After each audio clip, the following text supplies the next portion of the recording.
박근혜 대통령이 우리 헌정사상으로 처음으로 파면됐습니다. 헌법재판소는 8명의 재판관 전원 일치 의견으로 현직 대통령의 탄핵을 인용했습니다. 이번 결정은 선고와 동시에 효력이 발생해 직무정지 상태의 박 전 대통령은 임기를 다 채우지 못하고 대통령직에서 내려왔습니다. 정호윤 기자입니다.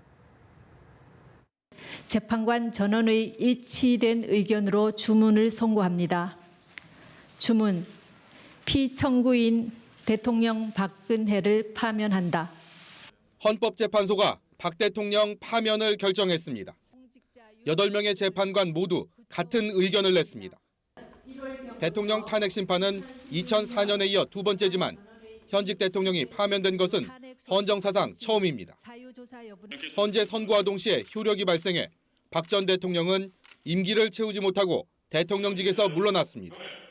헌재는 대통령의 소추 사유가 안 된다는 대통령 대리인단의 주장을 일축하면서도 문체부 간부의 좌천 인사, 정윤회 문건 보도와 관련해 언론 자유를 침해했다는 국회 측의 주장에는 증거가 부족하다고 규정했습니다. 세월호 7시간에 대해서도 탄핵 심판의 판단 대상이 아니다라고 밝혔습니다. 하지만 최순실 국정개입 사태가 파면의 결정적인 요인으로 작용했습니다. 재판부는 대통령에게 보고된 비밀 서류가 정호성 전 비서관을 통해 최 씨에게 전달된 점, 또 미르 K재단의 설립과 운영에 최 씨와 대통령이 직접 관여한 점을 지적하며 대통령의 지위와 권한을 남용한 것이라고 지적했습니다. 헌재는 박 전 대통령이 재임 기간 헌법과 법률 위배 행위를 지속적으로 해왔다면서 박 전 대통령이 그동안 검찰과 특검 수사를 거부한 점도 꼬집었습니다. 국민의 신임을 배반한 것으로 헌법 수호의 관점에서 용납될 수 없는 중대한 법 위배 행위라고 보아야 합니다.